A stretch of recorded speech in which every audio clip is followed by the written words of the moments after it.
Assalamualaikum warahmatullahi wabarakatuh.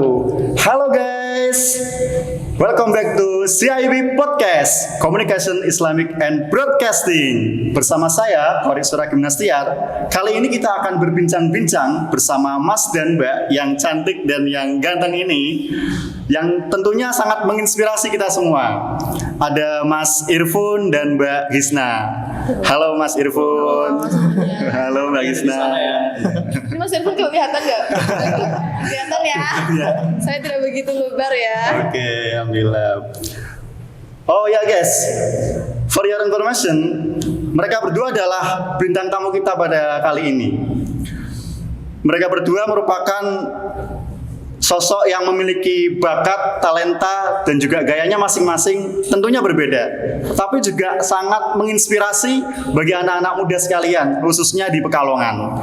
Dan alangkah lebih baiknya sebelum kita mulai, perkenalan dulu ya Mbak. Karena ada pepatah gini, tak kenal maka tak sayang, kalau saya tak kenal maka ta'aruf. Jadi sebelum kita kenal, kita ta'aruf dulu ya. Belum tentu sayang kalau. Oke, bisa dimulai perkenalannya dari siapa dulu nih? Dari siapa nih? Gisna dulu. Oke, ladies first ya. Aduh. Iya dong. Kenalin semuanya, nama aku Kamelia Gisna, biasa dipanggil Gisna. Kalau ditanya pulangnya ya ke Kajen, deket banget sama UIN Abdurrahman Wahid ya. Iya benar. Ya. Terus apa lagi nih yang mau ditanyain? Umur hari ini 22 tahun. Alhamdulillah. Baru ulang tahun berarti. Iya.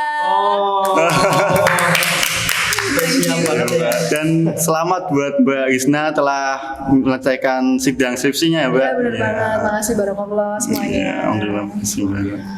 Rumahnya di Kajen tadi Mbak? Kajen iya. saya. Halo Mas Irfun, monggo Mas. Iya.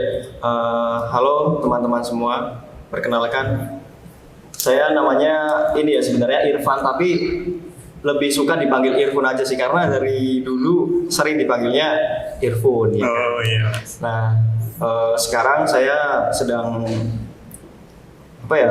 bisa dikatakan sedang menggeluti bidang di ranah fotografi. Fotografi. Baik itu fotografi maupun ranah kejurnalistikan. Jurnalistikan. Iya. Jadi bukan hanya satu bidang aja sih. Jadi ada dua bidang yang memang aku sengaja tekuni, yang memang itu aku gemari dari masa-masa kuliah sampai dengan sekarang. Alhamdulillah masih bisa konsisten dengan apa yang aku inginkan ya. Oke, dari Mas Irfun dan Mbak Gisna, kalau saya lihat nih ya, kalau Mas Irfun sendiri kan sebagai seorang fotografi dari jurnalistik, videografer juga. Kalau Mbak Gisna kan sebagai seorang duta genre ya Mbak, benar. Kabupaten dan juga Jawa Tengah, dan juga pernah menjadi Mbak Duta Wisata ya, tahun 2017 ya benar. Dan ada pertanyaan seperti ini Mbak. Awalnya nerima nggak Mbak dan Mas Irfun dianggap dicap sebagai mas-mas fotografer dan mbak-mbak sebagai duta genre? Awalnya gimana? Nerima apa enggak dicap seperti itu oleh masyarakat? Atau sebaliknya justru bertolak belakang dengan kepribadiannya masing-masing? Bisa dijawab Mbak Isna dulu, monggo. Oke, kalau ditanya siap apa enggak, nerima apa enggak, tentu aja nerima ya, karena itu kan salah satu konsekuensi ketika kita mau terjun dalam bidang segala hal gitu lah. Contohnya aku, ketika aku memang memutuskan untuk mengikuti duta wisata ataupun duta genre yang sedang aku geluti, pastinya sebelumnya udah dipikir dulu nih, kira-kira di situ nanti bakal ngapain, bakal apa yang mau disusun, apa yang mau dilakuin gitu loh. Jadi kalau ditanya nerima apa enggak, ya pasti nerima. Terima, ya. Karena masih bertahan juga sampai sekarang. Iya. Kalau Mas Irfun gimana Mas? Terkait anggapan masyarakat sebagai mas-mas fotografer dan sebagainya itu. Awalnya gimana? Dulu malah saya pribadi jarang sekali di label ya, dilabeli seperti wah ini Irfan fotografer, ini Irfan wartawan. Belum mendapatkan label semacam itu. Jadi dulu justru label saya hanya sekedar seorang yang sedang memang bergelut di dunia itu. Cuman ketika saya mendapatkan label semacam itu seperti fotografer maupun wartawan, maka di lingkungan pun saya menerima saja kan. Memang karena pada kenyataannya seperti itu. Hanya saja label semacam itu tidak sengaja Sebenarnya tidak sengaja, karena dulu pada saat kuliah pun belum ada pandangan aku mau jadi seperti ini, belum ada sama. Oh, belum ada malah justru. Iya, jadi mengalir banget. Mengalir banget. Bahkan, dulu kan nggak ada hubungannya juga kan. Iya. Ya dulu aku ikut di radio, kemudian akhirnya masuk ke bidang fotografi, jurnalistik. Gak ada hubungannya. Gak ada hubungannya, berarti bertolak belakang sebenarnya Mas. Ya, tapi pada akhirnya kita ternyata menemukan apa yang sebenarnya ada di dalam diri kita. Mungkin itu ya lebih nyaman mungkin ya, karena aku memang lebih nyaman di ranah itu sekarang.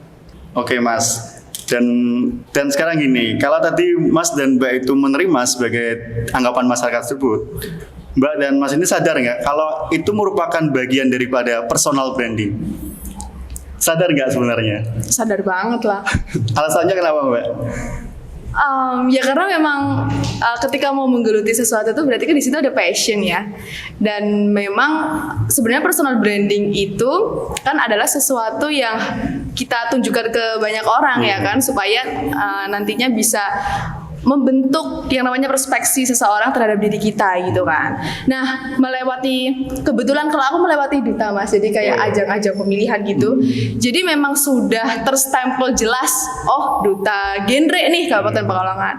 Nah, itu menjadi salah satu bahan personal branding yang aku dapat dan aku kembangkan. Jadi bukan cuma dapat gelar duta aja, tapi juga dikembangkan kira-kira di duta ini bisa ngapain aja gitu. Misalnya bisa explore relasi kan ada banyak banget, bisa relasi pertemanan, relasi pekerjaan ya nggak sih, kayak membuka akhirnya kesempatan besar lingkup nggak cuma pertemanan tapi juga pekerjaan dan juga karir yang lain gitu.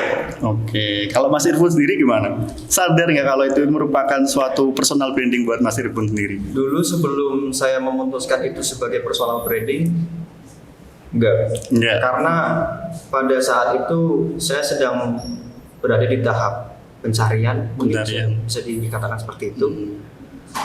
Karena benar-benar masih abu-abu banget, ini aku mau ngapain ya, kira-kira mau ngapain nih buat kedepannya nih. Apakah mau mencoba hal baru atau memang aku mau menekuni di bidang itu kan. Ternyata aku coba hal baru itu seperti penulisan berita opini dan juga ikut lomba-lomba foto, dan pada akhirnya aku mendapatkan semacam mungkin applause ya, lebih tepatnya. Oh iya. Berarti kalau dari itu berarti sadar akan, kalau Mbak Isna itu sadar, tadi kalau Mas Irfan sebelumnya belum sadar sebenarnya. Jadi kita beda nih ya. Beda nih, ya. Beraneka ya. Ya, berarti teman-teman di sini bisa ngambil nih. Kira-kira dari golongan mana nih? Berarti kalau dikatakan kalau Mbak Isna ini sebenarnya emang disengaja apa enggak Mbak kalau menjadi seorang duta seperti itu? Disengaja dan sadar penuh memang kalau. Sadar penuh. Berarti kalau Mas Irfan mengalir sebenarnya belum ada gambaran. Itu belum selesai. Belum selesai. Nah, tadi kan belum sadar karena masih abu-abu kan. Iya. Kita masih cari lah. Begitu kita merasa nyaman, barulah kita bangun itu. Jadi tidak serta-merta kita kemudian memutuskan untuk menjadi seorang fotografer tapi tanpa persiapan yang begitu matang. Pada akhirnya kamu akan tergerus oleh zaman kan. Oke. Kalau menurut Mas Irfan dan Mbak Isna itu, kalau berbicara tentang masalah personal branding, itu penting nggak sih menurut Mas Irfan dan Mbak Isna? Penting banget ya. Alasannya kenapa Mbak? Aku dulu nih. Iya dong. Aduh, terus ya. Ya, gantian nggak apa-apa sebenarnya. Iya boleh Ini sangat silakan. mengangkat derajat wanita ya, luar biasa. Iya. Tepuk tangan dong buat hostnya dan Mas Irfan nih. Oke, apa tadi pertanyaannya? Penting nggak sih personal branding itu? Penting banget ya.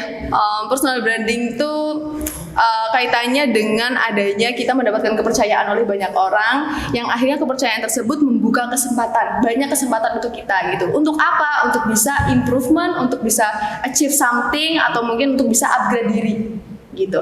Jadi yang namanya personal branding itu sebenarnya tanpa sadar dan tidak sadar sudah terbentuk dari waktu kita berkembang gitu, dari waktu Berkembang. kecil berarti sebenarnya. Apa yang melekat pada diri kita sebenarnya personal branding itu. Misalkan nih waktu masih kecil, wah aktif banget ya nih anak, ya kan? Itu juga salah satu personal branding yang dibentuk sadar tidak sadar ya. Biasanya tapi belum sadar tuh kalau yang kayak gitu.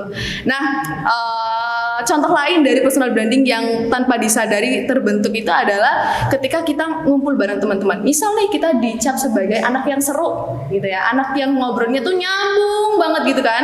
Ketika ada misal reuni atau misal perkumpulan pertemanan, pasti bakal ada yang ngeh kalau misal kita nggak datang. Wah sepi banget ya kalau nggak ada Gisna misal. Wah nggak seru Gisna nggak ikut kok gitu. Biasanya kan kayak gitu tuh. Yeah. Nah itu juga salah satu personal branding berupa karakter yang muncul di situ. Akhirnya kita mulai dipercaya orang kayak wah kalau misal nyari yang asik-asik Gisna aja nih bisa nih gitu. Misalkan nyari yang kayak butuh apa? Butuh orang yang ngomongnya cepet, wah Gisna aja nih bisa nih gitu. Jadi sebenarnya personal branding itu prosesnya memang sadar dan tidak sadar sedari kita kecil, sedari kita mengenal perkembangan diri gitu. Oke. Paling bisa ya. Paling sabi ya. Kalau Mas Irfan gimana Mas? Ya.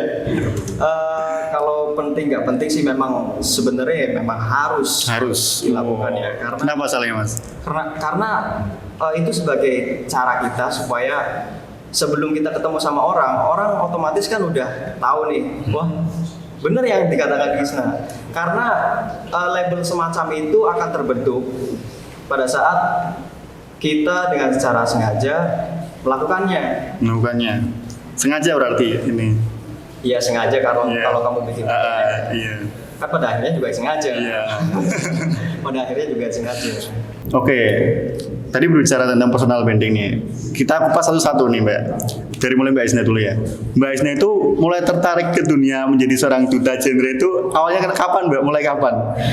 Oke, awalnya mulai kapan ya? Iya. Kalau awalnya mulai kapan, kebetulan aku memang udah kenal genre itu 2019 karena genre itu kan salah satu program pemerintah ya. Iya. Jadi mulai kenalnya 2019 sampai akhirnya mencoba buat ikut duta. Jadi kalau di genre itu sebenarnya ada forumnya sendiri, ada dutanya sendiri Kak. Oh, iya. Gitu. Jadi aku ikut yang forumnya dulu dari tahun 2019 sampai akhirnya masuk ke 2021 aku ikut pemilihan duta genre Kabupaten Pekalongan dan alhamdulillah dapet. Gitu. Jadi semakin menggebu-gebu nih buat improve dan upgrade kemampuan dari diri aku sendiri. Kayak misal aku kan suka banget ngomong ya nggak Fahri? Suka banget ngomong ya? Suka banget ngomong nih. Terus suka banget cerita. Suka banget kayak mendukung orang dalam hal apapun gitu. Akhirnya dimasukkan ke genre ini ternyata bisa loh jadi motivator gitu loh. Ada beberapa klien juga yang akhirnya percaya sama aku kayak Gisna ini udah seru, kalau minta solusi itu gampang masuk gitu-gitu loh. Jadi memang apa ya, kembali lagi ke aku menikmati banget sih proses dari waktu belum jadi apa-apa sampai jadi duta sekarang, karena memang personal branding yang aku kembangin dan aku bentuk tuh sesuai sama karakter diri aku dari dulu gitu. Jadi nggak kepaksa ya say. Bener-bener nggak ini, enjoy banget gitu lah. Tapi aku juga pengen tanya dong. Gimana? Sama Gisna. Oh, iya.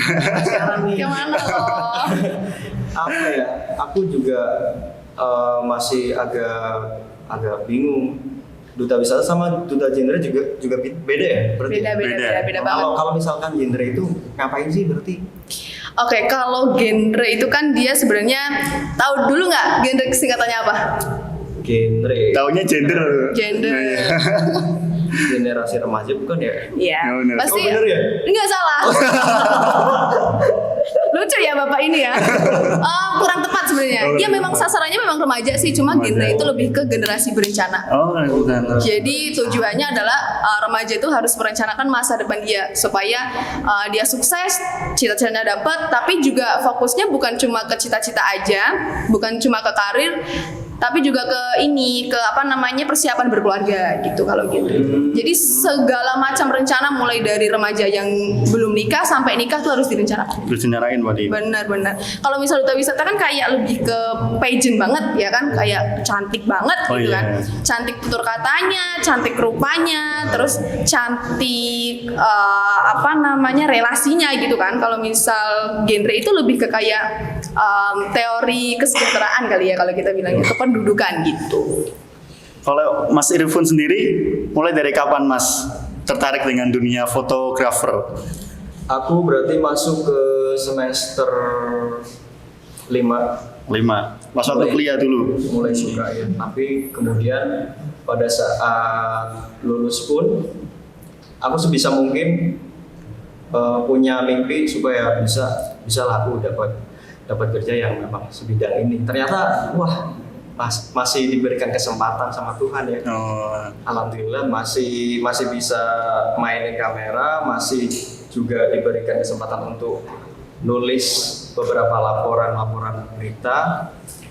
Sebenarnya bukan laporan berita sih kalau aku nyebutin ya, apa tapi itu, Mas? lebih ke laporan rilis. rilis. Iya. Karena kan beda ini ya, instansinya kan beda. Instansinya kan bukan di lembaga pemerintahan, melainkan instansi pemerintahan. Jadi beda. Beda. Oke, selanjutnya dari Mas Irfan dan Mbak Gisna sendiri, alasan kenapa menekuni dunia seperti itu? Contoh Mbak Gisna dutaan, Mas Irfan sebagai fotografer, alasannya apa? Coba Mas Irfan dulu. Alasannya ya, Iya. karena suka sih. Suka. Karena suka dan memang udah cinta sih. Udah Emang cinta. kalau udah cinta itu rela diperjuangin. Wah. Fix. Berarti karena suka. Karena suka.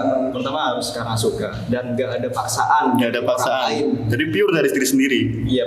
Jadi ngelakuinnya juga enjoy banget ya Mas. Kalau itu salah satu karakter orang itu menemukan jati diri kalau bisa dibilang ya nggak sih? Anak stoicisme Akhirnya, ya, terima kasih. Akhirnya gitu, tapi jangan berkecil hati karena yang namanya menemukan jati diri itu emang prosesnya lama banget ya nggak sih? Nggak serta merta suka ngomong akhirnya menemukan jati diri. Oh kayaknya pas banget nih jadi wartawan, enggak juga ya Mas ya. Pastinya juga dari satu kemampuan kalian bisa bercabang ke lain hal gitu, banyak hal gitu. Oke. Terus sampai di posisi sekarang sebagai seorang, kalau Mbak Gisna sebagai duta genre dan Mas Irfan sebagai fotografer tuh akan tetap di sini terus, berhenti atau nanti akan mendalami? Gimana? Terus mendalami. Alasannya kenapa? Mbak Gisna coba. Kenapa benar mendalami? Karena impactnya kerasa banget sih kalau aku. Jadi seneng gitu kalau misal lihat remaja-remaja khususnya di Kabupaten Pekalongan kayak termotivasi gitu dengan apa yang saya sampaikan atau mungkin teman-teman genre sampaikan. Impactnya tuh bener-bener kerasa gitu pokoknya. Kerasa. Dan untuk saya pribadi juga ngerasainnya kayak karirnya jadi terus nambah dan namanya personal branding tuh memang membuahkan dampak yang luar biasa yang bikin aku tuh selalu upgrade terus. Upgrade terus berarti. Upgrade terus. Kalau Mas Irfan gimana Mas? Apa tetap berhenti sampai di sini atau nantinya akan mendalami hal-hal tentang fotografer?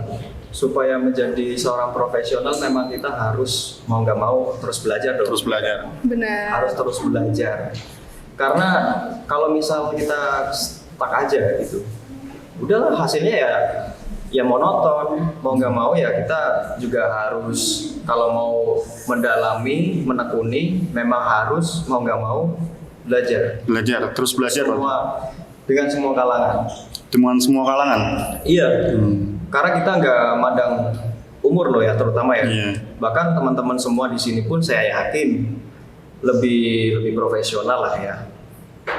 Bahkan ada sekarang yang masih kuliah juga udah dapat job nih. Oh, kan? iya. Banyak kan? Banyak. Iya. Nggak cuma 1-2. Kalau dulu kan mungkin harga kamera masih mahal. Mungkin sekarang mereka udah pada punya karena mereka udah nabung dari jauh-jauh hari. Iya, benar. Sampai sekarang. Perlu persiapan berarti Mas ya? Yes. Oke, selanjutnya kan sekarang di posisinya masing-masing itu, kalau Mbak Isna sendiri sekarang posisinya sebagai apa Mbak di Duta Genre?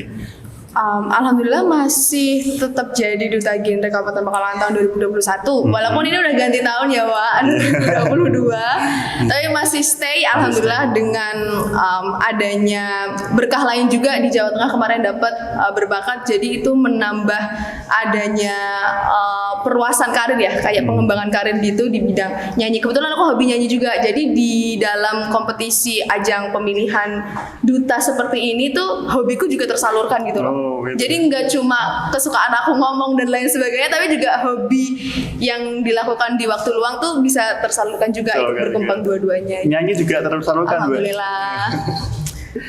Oke, sekarang Mas Irfan ini bekerja di mana nih, Mas? Saya pribadi sekarang bekerja di Humas Pemerintahan. Mas Pemerintahan Pemalang? Ya. Oh. Salah satu pemerintahan Pemalang ya. Pemerintahan. Di sana berarti udah tiga tahun. Udah 3 tahun aku lulus 2019 dan banyak sekali hal-hal yang aku pelajari dan aku juga sering menemukan kayak kejadian-kejadian yang mungkin gak ditemukan banyak orang yang aku rekam. Ya, yang Mas Irfan rekam? Iya, yang aku rekam lewat ya dokumentasi saya pribadi, memang tidak sengaja saya upload dan saya di situ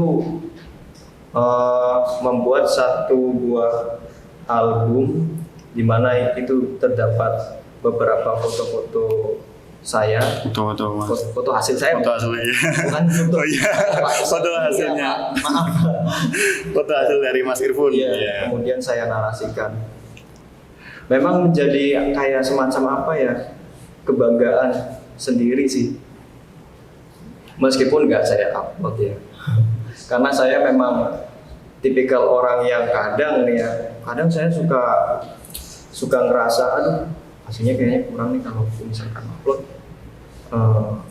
Mungkin aku sebenarnya belum siap menerima komentar dari senior aku. Belum siap? Iya, karena apa ya? Kenapa, aku lebih suka aku nulis nih, kemudian aku baru sodorin ke senior. Ini Bapak izin tulisan saya kira-kira koreksinya seperti apa. Jadi baru pengen satu-satu ketemu orangnya ini, nggak pengen banyak di media sosial. Oh iya. Belum siap banget, padahal sih udah lama banget ya. Kenapa nggak dicoba aja sih, Mas? Gimana ya? Kalau udah terlanjur sih, kalau misalkan makanya ini, kalau misal kita kayak personal branding kan mungkin kan lebih ke medsos ya, Gisna ya. Bener. Kalau aku pribadi sebenarnya kalau personal branding kan ada dua nih, ada jurnalistik sama fotografi. Iya, nah, di media sosial itu hanya sekedar lingkup fotografi. Ini saya bingung Pak, mau saya branding jurnalistik tapi takut ganggu nih, ya kan, takut ganggu feed saya yang udah menyusun beberapa foto-foto rangkaian street, human interest maupun ranah jurnalistik. Jadi takut apa ya? Takut distract gitu loh. Karena udah rapi fitnya ya. Iya. padahal ya nggak rapi-rapi amat sih. Oh. Gini Mas, kan kalau sudah bekerja itu biasanya ada project Mas. Kalau sekarang ini masih projectnya apa nih Mas? Masih ngapain Ya, aja? project luar seperti kita kadang bikin company profile. Company profile video, terus Company profile video itu juga aku ambil job videografi di luar.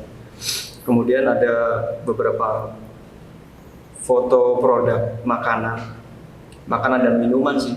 Lebih sering ke minumannya. Karena kan KPKP kan mereka kan banyak launching apa itu menu-menu baru ya. Nah, kadang kalau aku main, karena mereka udah tahu aku suka main foto, mereka nawarin kerjasama. Nah, rezeki kan nggak bisa kita tolak ya Pak ya. Iya. Akhirnya kita alhamdulillah kita garap sama teman-teman.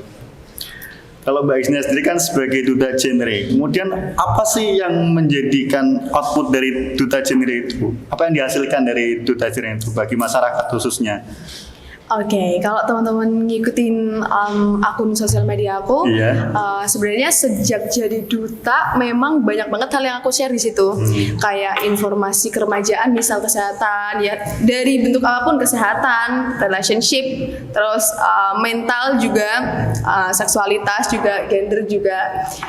Salah satu produk keberhasilan yang aku dapat di situ tuh karena ternyata sampai sekarang walaupun saya sudah tidak aktif nge-share lagi karena memang lebih ke seminar-seminar webinar aja yang on stage gitu kan, tapi masih ada teman-teman yang kayak minta solusi, minta motivasi, terus kayak kapan nih, jadi program aku tuh salah satu program unggulanku ada ABG namanya, Asik ABG. Bareng Genre. Asik Itu Bareng kayak Genre.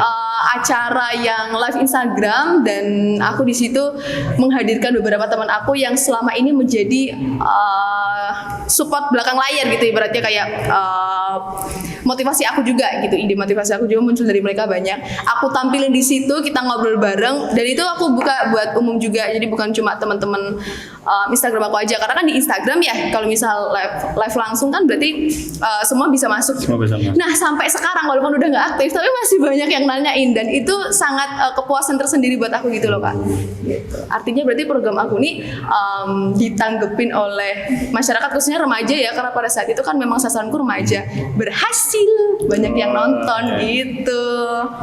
Kalau Mas Irfan sebagai seorang fotografer tentunya banyak terjadi namanya tantangan dan hambatannya Mas. Tantangan sebagai seorang fotografer itu apa Mas? Aduh, tantangannya seperti banting harga mungkin ya. Soalnya kenapa, Mas? Kita apa, bukan sih. Kita kalau misalkan tantangan mungkin lebih ke apa sih?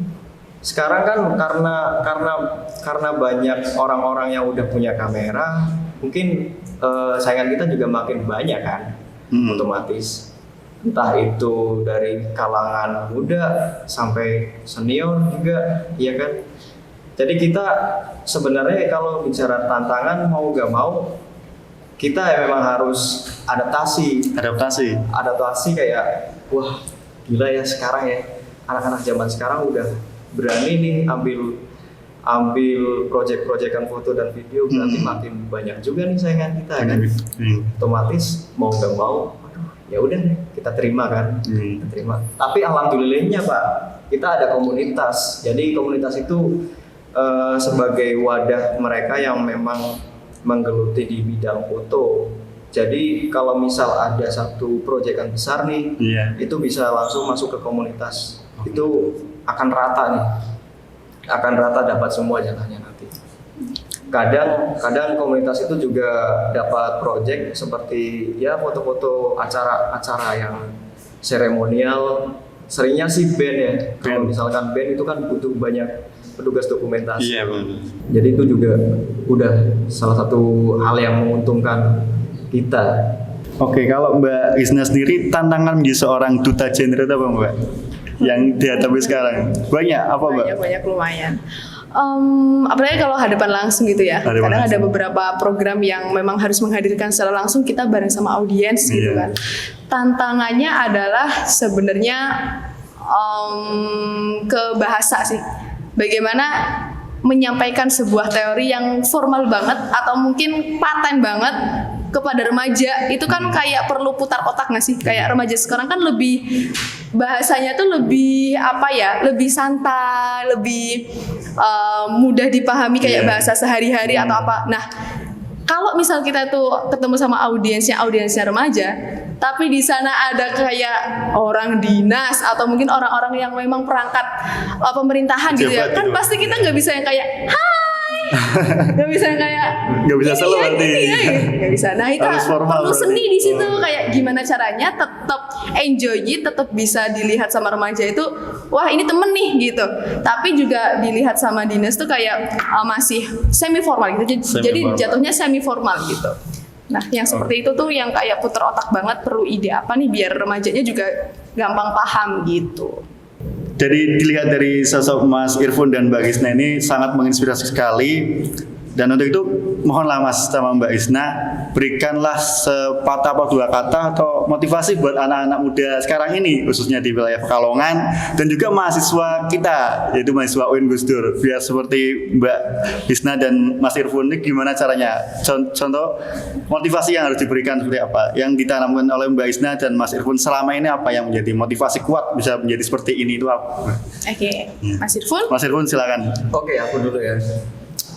Kadang kita itu seperti seolah menghindari semacam hal-hal yang terjadi kemudian gagal. Kita terlalu banyak mikirnya, Bukan mikirnya. ketimbang actionnya ya. Iya. Wah, aku mau ngelakuin ini tapi kayaknya nggak mungkin deh. Nggak mungkin. Gagal deh. Nah, kalau misal aku diberikan kesempatan nih mau ngasih pesan semacam ya mungkin kejutan semangat mungkin ya bisa dikatakan seperti itu. Iya. Maka saya boleh memberikan sebuah kata yang pernah sekali menjadi batu loncatan saya pada saat itu. Saya pernah mendapatkan kata-kata seperti itu. Terimalah tantangan, maka kau akan mendapatkan gairah kemenangan. Wih, berat ya. Tepuk tangan ya. Semuanya itu Berat ya. melewati fase-fase yang dimana ini hidup benar-benar susah banget ya. Kalau misalkan kita cenderung kayak nyari celah-celahnya itu kayak tanggung-tanggung gitu dan pada akhirnya nggak jadilah ya buat apa ya kan. Jadi terimalah tantangan. Kemudian kamu akan dapatkan satu kemenangan. Ya. Mantap. Kalau Mbak Isna sendiri gimana Mbak? Apa yang menjadi motivasi kuat selama ini bisa menjadi seperti ini Mbak? Kalau disuruh Iya, ngasih betul. pesan ya berarti ini ya, pesan buat teman-teman sih simpel saja sih kalau aku, akan ada usaha dan daya yang besar untuk mimpi yang spesial, itu aja. Jadi kalau misal teman-teman punya mimpinya besar, pasti bakal banyak banget rintangan yang dihadapin, dan itu harus dihadapin, jangan dihindarin. Kadang tuh bener banget kata Mas Irfan, banyak banget teman-teman yang udah setengah jalan nih, ketemu tantangan, ragu-ragu, akhirnya mencari jalan yang lain. Padahal mungkin kalau tantangan itu dilewatin, bakal udah finish aja gitu, dia bakal menemukan kebahagiaan atau mungkin kesuksesan di situ. Tapi karena dia ragu-ragu, nggak mau ngadepin, memilih untuk mencoba jalan baru yang dia harus mulai dari nol lagi. Iya. Nah, itu kan perlu waktu yang lama jadinya ya, perlu proses lagi apalagi. Jadi memang yang namanya tantangan harus dihadapin, diingat gak ada sesuatu yang besar dicapainya dengan mudah. Semuanya itu pasti capek ya nggak sih? Buat buat siapa contohnya ya berarti ya, pokoknya semua orang yang sukses tuh pasti mengalami yang namanya rintangan yang sulit, jangkauan yang sulit gitu. Jadi kenapa mereka bisa sukses, karena mereka terus hadepin, nggak dihindarin dan tidak mencoba untuk mencari jalan lain juga. Gitu Mbak, terima kasih Mas Irfan dan Mbak Isna. Tepuk tangannya dulu nih.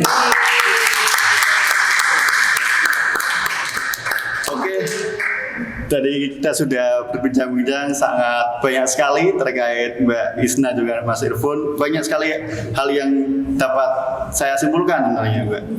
Dari Mas Irfan sendiri sebagai basicnya fotografer, dulunya sebagai mahasiswa dan sekarang kemudian Mbak Isna sebagai seorang duta genre sampai sekarang masih ya Mbak, belum berganti ya? Masih. Tentunya banyak sekali pelajaran yang bisa diambil. Tapi ada yang bisa saya simpulkan pada kesempatan kali ini, itu ada kata-kata sukses. Benar. Mbak Isna dan juga Mas Irfan sudah dikatakanlah sukses lah. Kesuksesan ini sudah Masya diraih. Allah, amin ya. Dan ada kata-kata seperti ini yang bisa saya simpulkan. Kesuksesan itu ketika ada kesiapan bertemu dengan kesempatan. Kesempatan itu kita tidak akan tahu datangnya kapan. Sedangkan kesiapan kita itu sudah prepare dari sekarang. Dari mulai kecil kita tahu bakat kita apa, talenta apa, kita persiapan. Jadi sewaktu-waktu ada kesempatan, maka kita akan menjadi orang sukses. Gitu. Boleh nambahin nggak? Boleh nambahin nggak? Jadi ingat banget. Aku pernah dengar gitu ada motivator yang bilang semua orang itu bisa jadi pemain, tapi yang jadi pemenang itu cuma satu. Dan pemenang itu adalah dia yang siap atau lebih siap. Gitu aja sih. Oke, siap. Mungkin Ini nyambung ya. Siap. Oke, terima kasih banyak buat Mas Irfan dan Mbak Isna sudah Thank bersedia you. hadir di CIB Podcast kali ini, dan juga teman-teman semua yang sudah mendengar, yang sudah melihat, menonton dari awal sampai akhir, dan juga teman-teman kru yang sudah dari awal sampai akhir membantu acara ini, melaksanakan acara ini dengan sebaik-baiknya. Saya Faris Surak Gimnastiar. Dengan ini berterima kasih kepada Mbak Isna dan juga Mas Irfan. Thank you. Dan semoga sampai jumpa lagi teman-teman semua. Sampai jumpa lagi di CIB Podcast berikutnya. Terima kasih. Assalamualaikum warahmatullahi wabarakatuh.